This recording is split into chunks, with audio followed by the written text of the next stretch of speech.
আসসালামু আলাইকুম। আশা করছি সবাই ভালো আছেন। আমিও ভালো আছি আলহামদুলিল্লাহ। আজকে আমি দেখাবো লাউ পাতা দিয়ে রোল বড়া। আশা করছি সবার অনেক ভালো লাগবে নতুন একটি রেসিপি। ভিডিওটি না টেনে সম্পূর্ণ দেখুন।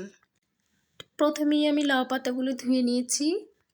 তারপর মসুর ডাল বাটা, বেসন, চালের গুঁড়ি, সামান্য ময়দা বা আটা, পেঁয়াজ, কাঁচামরিচ, কালো জিরা, হলুদ মরিচের গুঁড়ো, রসুন বাটা, জিরা বাটা সম্পূর্ণ দিয়ে ভালো মতো মেখে নিয়েছি।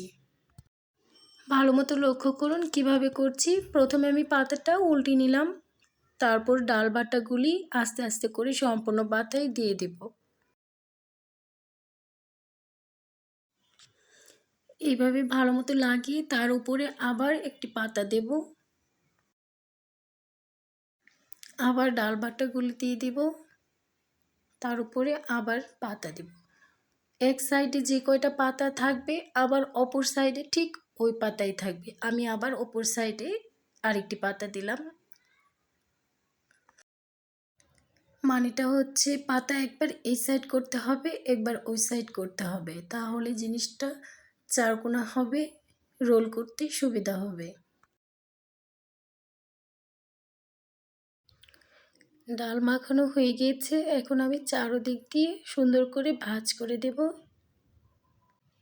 ভাঁজটা দেওয়ার কারণে রোল করতে অনেক সুবিধা হবে। যারা লাউ শাক খেতে খুব পছন্দ করেন তারা একদিন এইভাবে বানিয়ে দেখবেন, গরম ভাতের সাথে খুবই মজা। একবার খেলে বারবারই খেতে চাইবে। তো আমি দু হাত দিয়ে সুন্দর করে রোলটি করে নেব। রোলটি করে এভাবে ভালো মতো হাত দিয়ে চেপে দেব। তারপরে একটি সুতা নিয়ে আমি বেঁধে দেব। সুতা নাও দিতে পারেন, সমস্যা নেই। ভালো মতো সেট করে নেব। এখানে আমি রাইস কুকারে গরম পানি দিয়েছিলাম, সেটা গরম হয়ে গেছে, সেটাতে আমি দিয়ে দেব। 10 মিনিট রাখলেই হবে। এই তো সিদ্ধ হয়ে গেছে, দেখুন কতটা সুন্দর দেখা যাচ্ছে। তাই এখন ঠান্ডা হওয়ার পর আমি কেটে নেব। সাবধানে কাটতে হবে। আশা করছি আজকের এই রেসিপিটি সবার অনেক ভালো লেগেছে।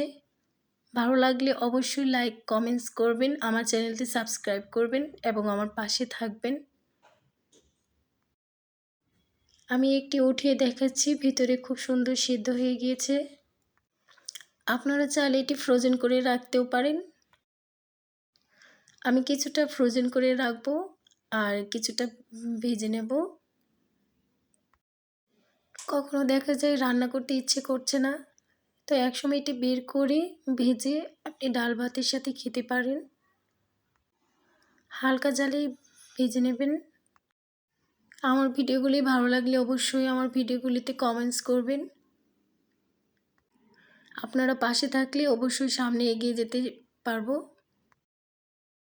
সবার জন্য আমার অনেক অনেক ভালোবাসা রইল।